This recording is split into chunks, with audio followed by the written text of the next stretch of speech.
Welcome to the third of 6 2020 Wonder Grant presentations. We're so happy you could join us today. So some of you might be asking, what is Wonder Grant? At One Workplace, we're really curious about the thinkers and makers, the research and insights, the purposes, culture shifts, and trends that impact spaces where we work, learn, heal, and innovate. And we believe when we partner with these pioneers, experts, and disruptors, when we question the status quo, we do our best work to ultimately shape the human experience and make built environments more livable. We introduced the Wonder Grant in 2019 to support exploration and research by the architecture and design community into unique topics of interest and passion. And we have awarded 9 Wonder Grants since then. 6 grants were awarded in 2020. So I'm Kate Rancourt. I'm the Associate Creative Director for the Learning Environments team at One Workplace. And I'm honored to introduce one of the 2020 grant teams to you today, EHDD. As a support coach for this team, along with my colleague, Josh Niederman, we watched their work progress over the past 9 months, and I am certain that their insights will give us a new lens to look through when we're thinking about and designing for holistic and equitable spaces for higher education. Before I introduce the team, let me share just a few logistics with everyone. At the end of EHDD's presentation, we'll have a brief Q&A period. The Q&A function will be open at the bottom of your window. So during the presentation, please put your questions there. We will be sending out this recording of today's presentation within about 24 hours, and it will also be available to the Wonder Grant section of the One Workplace website if you can't stay through the entire session. Now, to share their research into evidence-based environments for higher education, please meet Lindsay Quinones, Emily Bello, and Jerome Wang from EHDD. Take it away, team. Thank you, Kate. And I have to start by saying too, thank you for this opportunity. I think this grant gave us the time to spend investigating issues that really drive us as a practice and to think creatively about the future. So thank you for that. Let me share my screen here. Okay.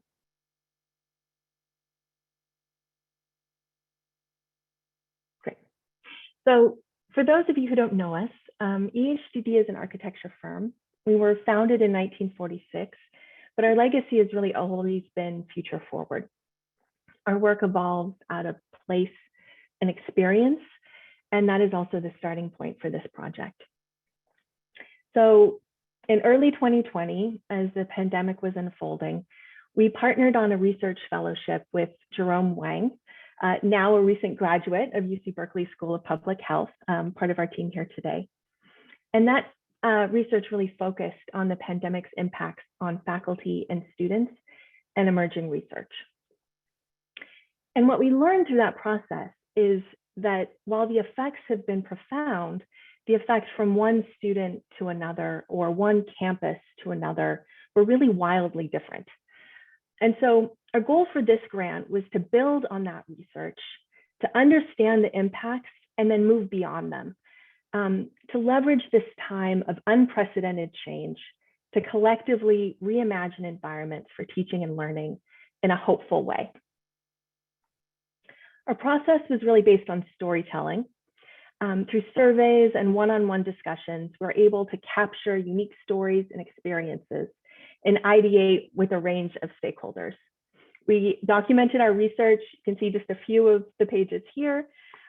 We created a toolkit that centered around our 5 themes. We made a series of new typologies that address new and emerging needs.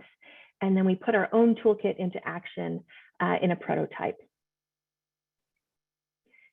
What was fascinating is that we've seen how the dialogue has really shifted over the length of the research, from a focus on impacts to really getting hopeful about change and the possibilities for the future. And then most recently, a real focus on the opportunities of the next 5 years. The impacts we discovered during the initial research served as the foundation of the ideas around change for the future. And we don't have time to go through any of these in any level of detail. So I'll just give an overview, but we're happy to talk about it more in Q&A. And we hope, again, that you read more of the detail in our report. For students, it's clear that existing inequities have really been heightened over the last year. This includes access to technology, housing issues, food insecurity, the need for more financial aid, and academic support. I would say the number one issue that we heard from students in our discussions was the loss of social connection and how profound that has been over the last year and how integral it is to the college experience. When students return to campus, they're going to need more support, mental health resources, tutoring to bridge academic gaps, counseling, financial aid. And what we learned through many of our discussions is that it's not just providing the services, but finding creative ways to connect the students to them, to make sure they know that they're there and they're using them.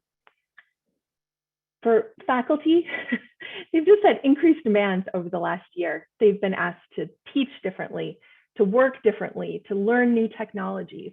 And yet many of our discussions really centered around finding new ways to connect with students and how important that is to learning outcomes. Returning to campus, they're going to need training and support and new types of spaces moving forward. On the institutional level, they've faced an incredible amount of uncertainty over the last year.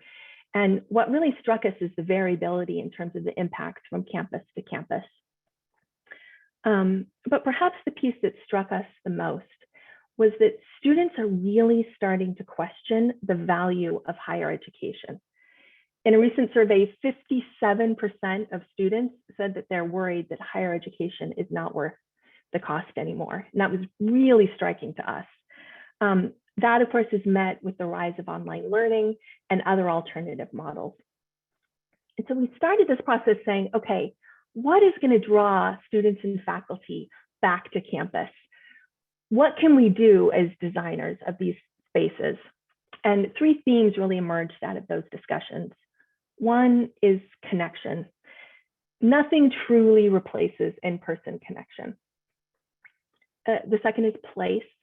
As designers, we have the ability to create memorable, inspiring environments that really bring the community together and are places that students and faculty really want to be. And then finally, wellness. I think it's ironic because it's wellness that has kept students and faculty out of campus for the last year. And I think it's a focus on wellness that's going to bring them back. So to dig in a little bit on connection, this again was the central theme of many of our conversations, both in the college experience and in the learning experience. And what we learned through our discussions is that learning is social, innovation is social, the college experience is social. So when we're thinking about campuses, it's not just about classrooms and offices, but all of those spaces in between that are so important to support connection and to build community. So what you see here is one of our prototypes. We called it a learning hub. And what it really is a flipped classroom model for higher education. This is a space that's about connection at every level. It provides for a variety of groupings and postures. It addresses a variety of learning styles or neurodiversity through choice, through flexibility, and a range of options. The ability to engage in person or remotely, indoors or out. We're pulling the outdoors in, and we're leveraging technology to connect participants in a variety of ways to express their identity, to share ideas, and to share content. There's simply higher expectations now of the healthiness of the spaces that we work and learn in. And yes, that's about ventilation and fresh air and access to the outdoors and daylight, but it also goes beyond the space to take a holistic approach to design for wellness. Jerome on our team found all this great research, into how the environments we work and learn in affect our physiological, psychological, cognitive, and social wellness. And there are links to a lot of those great papers in our research document. We need to reimagine the campus as a resource for wellness. For us, this means restorative environments, places for calm and focus, for creativity, evoking a unique sense of place, and reflecting the identity of the students and community. It means providing a range of resources and health amenities for both faculty and students across campus. And finally, agency. We wanted to discover ways to empower students and faculty in their learning and working environments. And a focus on agency for us was a way to address some of those issues around equity in actionable design approaches. So agency in process means engaging stakeholders meaningfully in the design process. It means designing for distinct places and needs and opportunities, a unique student body, a unique culture of place. And designing for the next generation means involving them in the process to really understand their values and needs and reflecting that in the campus and the design. I have to say, it was incredibly inspiring. All of the students who shared their ideas and gave us their input. And in many ways, they were our best and harshest critics on some of our ideas, which was really great. This is our student hive prototype, and it integrates many of those student-driven ideas, including a resource hub, digital graffiti walls, and a student marketplace. Agency in the physical environment is about adaptability, flexibility, pop-ups, health pop-ups, resource pop-ups, wellness pop-ups.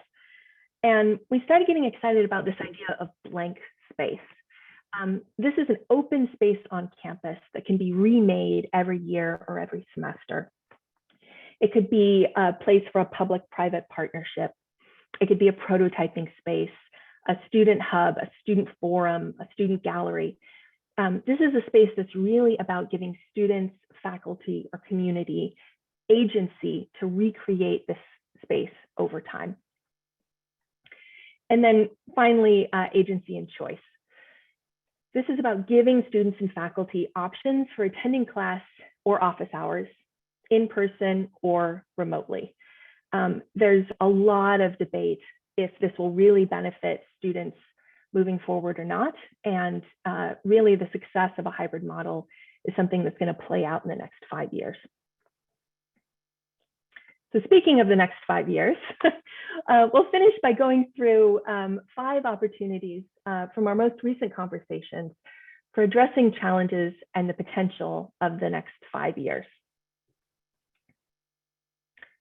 And so the first step is wrangling with, okay, what has really changed over the last year? What remains relevant? What will go back to the way it was? And have our expectations changed? We use this opportunity to reflect back on some of our own recent higher ed work. We put our toolkit to use and reimagined some of our recent projects in dialogue with some of our clients. And what we learned through that process is that social spaces are even more important than they were before. We need places for everyone to come together to share their ideas and their work. There's a renewed focus on the quality of the teaching and learning experience. Many of the faculty we talked to and the students we talked to said that they would think twice about teaching a class or attending a class in a large auditorium moving forward. Universities are really thinking about how some of those types of classes can be better served in an online or a flipped model. Similarly, there's a real trend towards flat floor classrooms for more flexibility and for ease in hybrid learning models.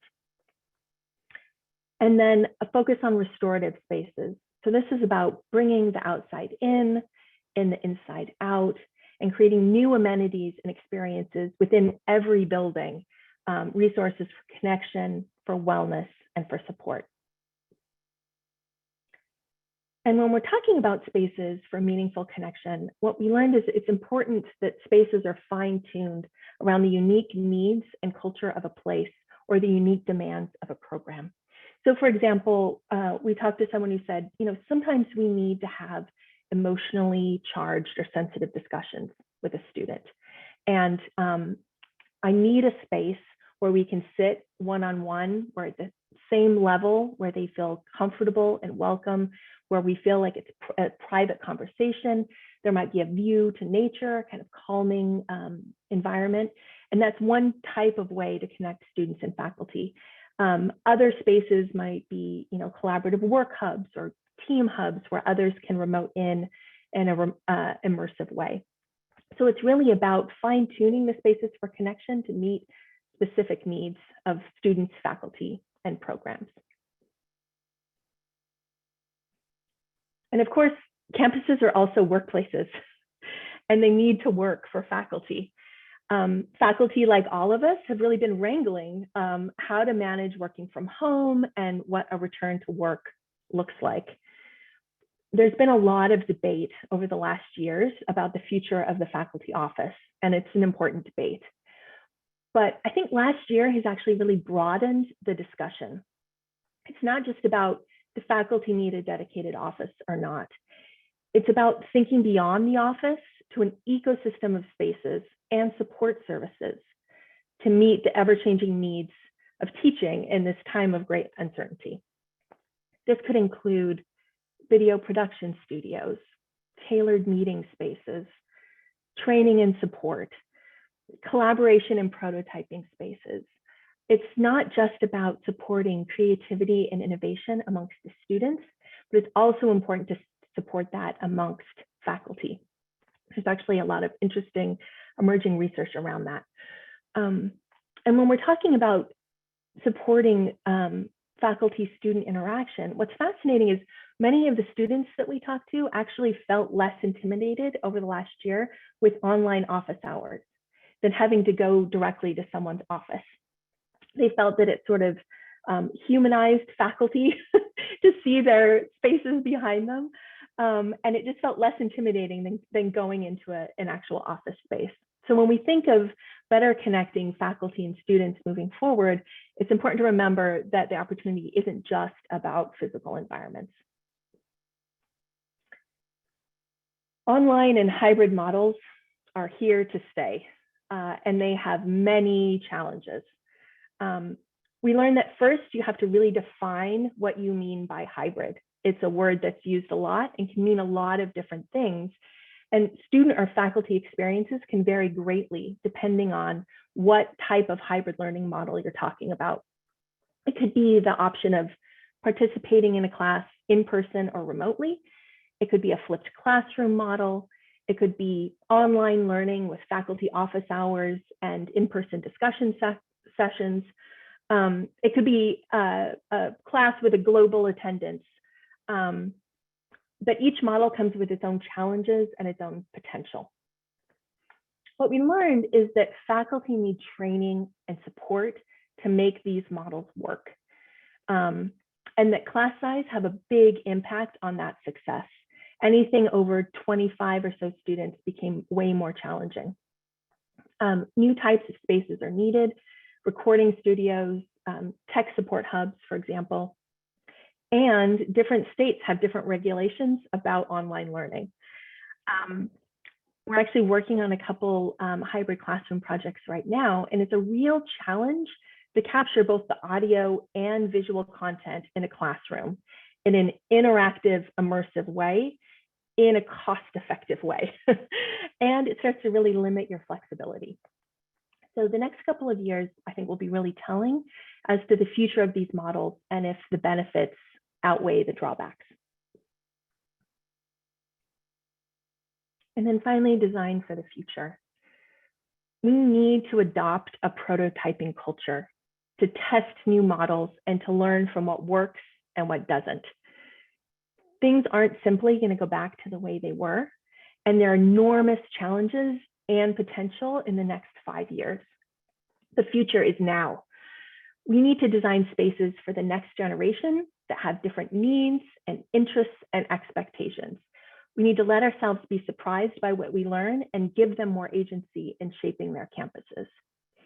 It's been really inspiring to hear how the campuses are trying to address the needs of the next generation and to prepare them for the challenges they'll face in their lifetime. These are quotes from some of our stakeholders. We've been inspired by the shared sense of optimism, hope, and desire for change. These are multi-layered, complex issues. And while the challenges are great, now is our chance as designers to contribute and lead in a time of great change to reimagine learning environments in an equitable, healthy, and innovative way. Thank you to everyone who's joining this webinar today. We look forward to discussion and Q&A. And in the weeks ahead, please reach out. Thank you so much, Emily. Wow, that's such an incredible presentation and so much thought leadership. I found myself nodding my head the entire time you were talking, like, yes, that's so right. I really enjoyed that. And I have read through your entire submittal and it's incredibly thought-provoking. So please be sure to go to our website and check that out. They have just numerous amounts of resources and hyperlinks that we can go over. So now I'm going to pass the mic over to Josh, who will help moderate a Q&A with Emily and the team. So please, again, if you have any questions, enter them into the Q&A box at the bottom of your window. And Josh, the mic is yours. Terrific. Thanks, Kate. And again, my name is Josh Niederman. I'm Market Development Manager for our Learning Environments Division at One Workplace. And I have a few questions for the team, and then I'll pose it, I'll open the floor to the audience. I will ask all of you in the audience to please put your questions into the Q&A. What are some of the challenges and opportunities that you have seen or experienced when planning for uncertainty in the next 5 years? And if you have other questions, please feel free to input them in the Q&A. So first for you, Jerome, I'll ask you, because what was fascinating is about the research that you did in particular to get data in a time like we are in right now and to access that data remotely. What are some of the ways that you reached out to students remotely, and what strategies were most successful in engaging with students, and what were the key takeaways that you saw? Yeah, great question. First off, can you guys all hear me fine? We can. Perfect. So hi, so my name is Jerome. I worked on engaging with the students. And I think there was a theme that came out that we saw during this time was, things were bad for everyone, right? Faculty were struggling, students were struggling, and it seemed like students had no voice, to say about what was happening. They got emails from their school saying graduation is like no longer in person, or, classes were being moved, etc. And there was no place to really like talk about their feelings. They started going online to Facebook to post memes. And during this time, it was, I was working with EHDD, reaching out to first a few friends, say, hey, just want to talk about what's going on. Like, how are you feeling through all this? And then through that, people, you got to hear what they had to say, and they were opening up about their stories. And then we got through that, we were able to hear, I was able to connect with their friends, and we just created a whole network. And one thing I learned was that, students are so willing to help out other students. Empathizing with them was such a huge thing, telling them like, hey, I graduated and I lost my graduation. Like this kind of sucks for everyone. Like, how are you feeling? And I think moving forward, I think there's so much new like technology available for, gathering this data. Of course, if you please look at the report, I did a lot of work, and everyone on the team did, of just going through like PubMed and Google Scholar to read the data. But there's so much new ways to engage students too. I think one thing that if we were moving forward and getting feedback, using Instagram stories could be a perfect way of, getting like that hot or not feedback, or, doing those quick surveys. And also, just going to different Slack groups, I realized, I wasn't reaching, you can kind of figure out, where you're missing in your terms of your reach, and targeting specific Slack groups that really have that population. So that was just a little bit of what I did. I definitely think, engagement methods need to change. I think the old form of surveys, like doing it through SurveyMonkey or Google Forms, is going to leave. I don't think people like that as much. And people are so much more willing to just, hop on a FaceTime and talk for 25, 30 minutes while they're like driving to a store or like laying in their bed. That's terrific. It's really a testament to the hard work that you put in as you mentioned, there was a lot of outreach that went into the research. So congratulations, Jerome, in particular to you. How can designers think more like public health experts to create healthier higher education environments and experiences? What are the kinds of things that they should be considering? Yeah, wow. Fun question. This is a big question, right? Um, where to start? Yeah, I mean, I think there's just so much to that designers can learn from public health. I'm kind of in that space of design and public health, so seeing both sides. And one thing that I've been learning and like kind of realizing is that everything has an effect, right? From the water you drink in the morning to the car you drive to the shoes you're wearing and walking on the pavement, everything has an effect on your health. No matter how small or when it happens, it has an effect, right? So obviously you want to target people who are younger, so making an effect in children have a greater effect. But college is like a huge place for people, like huge important moment for people, right? They're going to meet so many different people. They're going to try so many different things. They're going to make so many mistakes, right? And so like we need to take into account what's going to happen, and that every interaction that someone has is something's going to happen. And I think that also plays into the second, probably the biggest public health concept, which is upstream versus downstream, right? We really want to target solutions that are upstream rather than downstream because one, they're preventative, so they'll prevent future, mistakes or bad outcomes. And two, they really change culture, and they really change, systems rather than individuals. So one question that, our team was thinking about, and I think that this is a question for everybody here working on these spaces, is how can we make health how can we look at health from a preventative point of view? So specifically for our case, when talking about colleges, we were wondering, one provocative idea we had out there, and Emily, sorry, I'm gonna throw this out there, is can we even eliminate like health clinics or hospitals on campus, right? Like if that's the most downstream effect of, treating people's sickness, how can we prevent people from even being sick in the first place? And, by talking about that, we were able to think about how can we prevent that? How can we prevent sickness? How can we, improve well-being? And that's where we're able to really tackle and saying, how can architecture, built environment assets, how can culture change really play a role? And you'll see that in our document where we're trying to address things early on. And and lastly, wellness. Wellness is so important.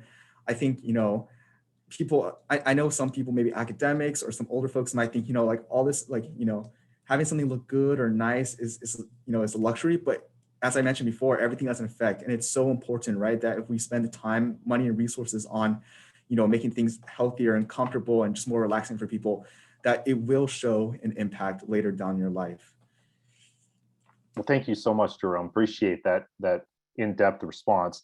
Lindsay, I have a quick question for you. Please keep the questions, audience, coming. It's the Q&A is hot right now, so please keep those questions, inserting them, and we're capturing all of them. So thank you, Lindsay. Really quickly, Emily mentioned how we can give students and faculty more agency in teaching, learning, and working environments in the presentation that she just provided. What's an example, or how can agency be used to shape a campus environment? Yeah, that's a great question. We automatically think about how we can keep everything flexible and let the users experience the space via flexible furniture, technology, all that. But one of the things we're seeing one of our clients do, Stanislaus State, is they are integrating art that reflects the culture and the identity of the diverse student population, with integrating murals into the building projects, sculpture. They really get their student body involved in the design process of their campus. And it's really great to see. And this is a follow-up question for the team, but how have you seen the impacts between these different institutions of higher learning? So small, private, state colleges, large public universities, and the diverse populations that they serve. Yeah, I'll jump in on that one. I have to say it was staggering how different the effects were from campus to campus. You have some campuses who faced real enrollment drops over the last year, especially kind of small private colleges and campuses. And then you've got other campuses where their enrollment and applications continue to increase. I think it's really about a focus on the unique student population in each of those groups. For first generation college students and campuses that have a large population of first generation college students, again, finding ways to connect to faculty is really essential. And many of those campuses are really worried that a shift to hybrid learning may not be the best choice for their students moving forward, even if it provides some flexibility. Will online and hybrid learning actually lead to more academic gaps moving forward? Financial aid is certainly a big issue across the board. And there's also a real difference in terms of shift of thinking towards campus-based use moving forward. So some campuses are thinking, we haven't used any of these buildings over the last year, and online learning is going pretty well. Maybe we need to rethink shifting some of our funds away from maintaining these buildings and putting it to new technologies and more online learning. And then you've got other campuses that are still fighting for every square inch on campus for new classrooms and office space. So it really varies, but again, I think the discussion always starts with what is the impact to the student? What are the unique needs of that student body? And again, it's really been a vast range. So we have some questions kind of related to that coming in, and I wanted to follow up, Emily. So in talking about, equity and saying, hearing that some students might be, just rethinking, is higher education something that I can attain? Is it cost effective for me? And so if there's not that value there, it's not quite attainable. How do we attain this knowledge that we're going to need for the workplace? What does that look like? And maybe how does some of these ideas that you're talking about for higher education maybe bleed into this professional, careers and lifelong learning? Yes. There's a lot there. I think it starts with, what is the value of higher education moving forward, and what is going to bring students back to campus, and what are the skills that we need to be teaching students to prepare them for the uncertainties and the challenges of the next year. I have to say that to go back to kind of Jerome's point, really talking to students and understanding what they really care about, what's really going to bring them back to campus. Jerome and I both went to Cal undergrad, and his Cal is totally different than my Cal. So I think it's important to kind of know what students actually want, what they need, involve them in the conversation, and that's what's going to bring them back. There's certainly a focus around innovation and creativity and supporting those skills amongst students and amongst faculty, and that means providing new types of spaces and resources to make that happen. There's a lot of amazing research around the value of that and what it actually does in terms of your brain, and there are links to that in our paper.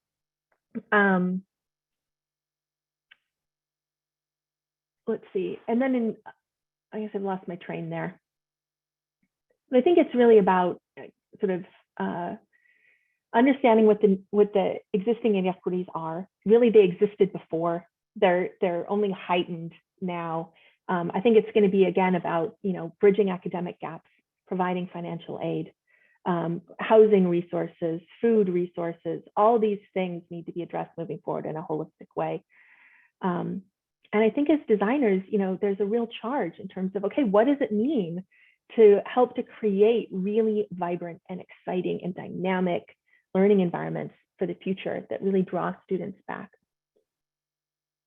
And a follow-up to that, I'm noticing in the chat several follow-up questions about equity and engagement. For your team, what are some of those possibilities that you see, Emily or Jerome, that you mentioned when you're talking with students, that really is going to drive this new and the next generation to want to be there and to want to have these experiences either on campus or outside of a campus? Yeah, well, I think in terms of some of the spaces, so one of our typologies was a student hive, and we were talking about, okay, what is a space that's just for students, that serve students, that they would feel some sort of agency over. And Jerome, I'm sure you have some other ideas here about what they really responded to. But I think for me, this idea of movable, flexible spaces that they can adapt and use themselves and transform themselves, they got really excited about. One of the new ideas that came out of those conversations was a resource hub for students, so a kind of one-stop place. And this is something that many colleges have been looking at in the last few years, but one place where students can go and get connected to all the different types of resources that are available to them. Maybe there's a student there that they can talk to peer-to-peer and understand what some of those resources are and how to use them. Another was a student marketplace. So is there a place on campus where they could actually showcase and sell some of the products and ideas and artwork that they're actually creating on campus? To chime in, thank you for that answer, Emily. To an earlier question too, and I think this sums it up. The value of college is not the courses, and I think that's a sad reality. It's the relationships you build. Your classes, your grades even aren't going to build your career.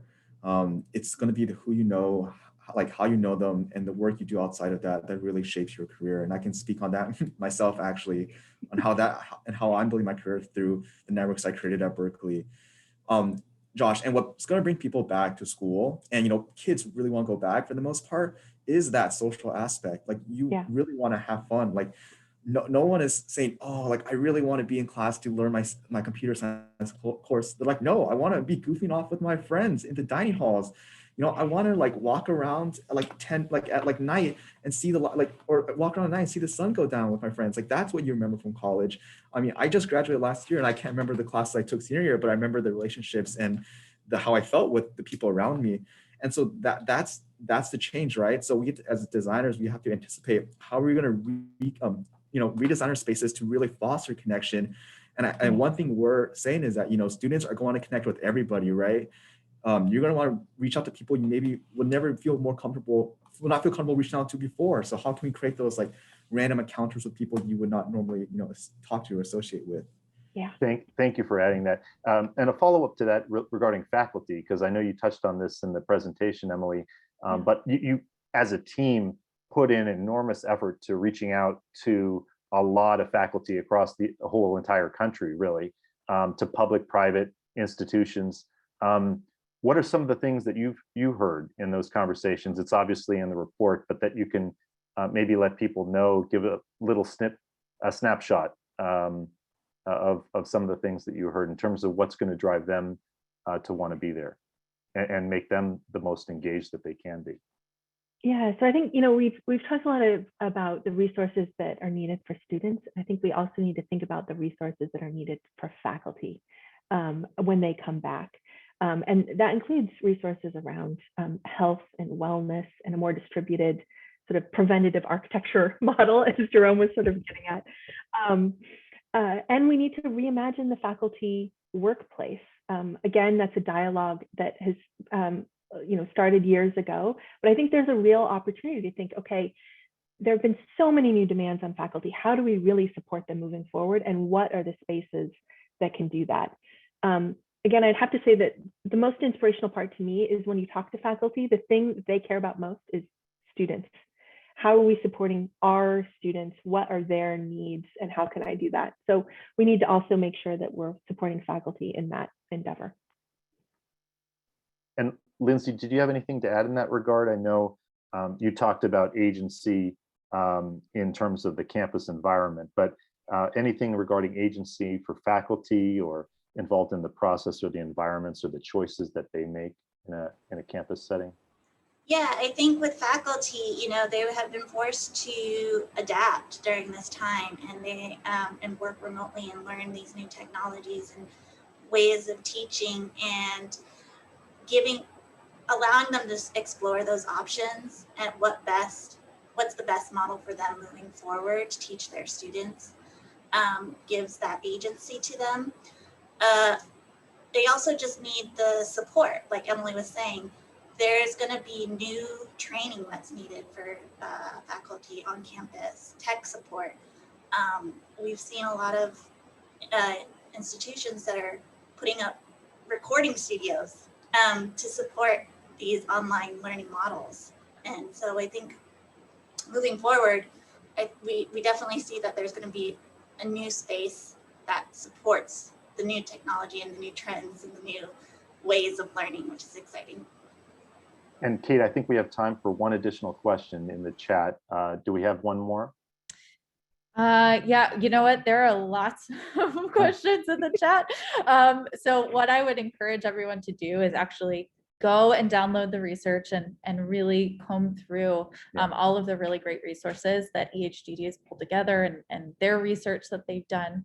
I guess just really quickly, you mentioned something about, flipped classroom model. What does that mean? And why might that be a popular idea moving forward? Yeah, so the flipped classroom model is you say you're in a large lecture survey course. You would watch the lecture at home on your own time instead of going to class for that piece.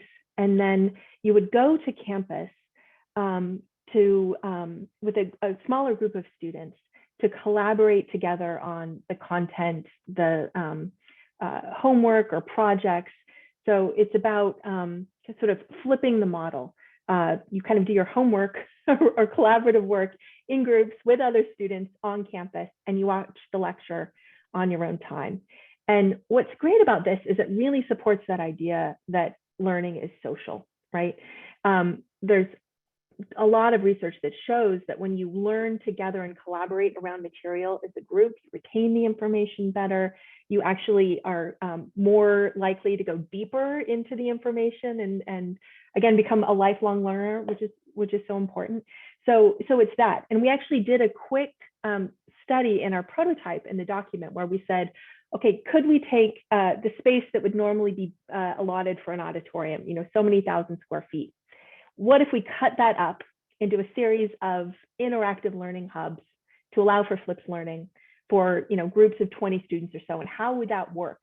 So again, I think it's really about reallocating space use on campus to better tailor it to a better learning experience.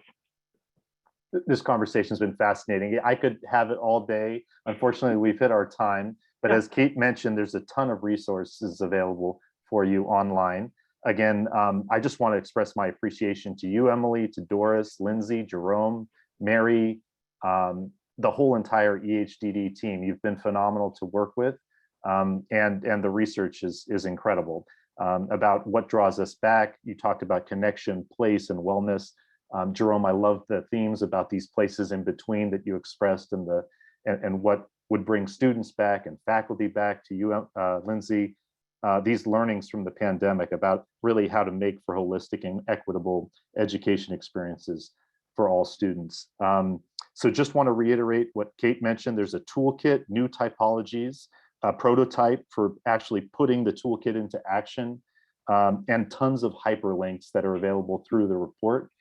So enjoy, and please let's continue this conversation and push higher education forward together. Thank you again, EHDD. Appreciate it. Thank you, Josh. Thank you. Thank you. Thank you.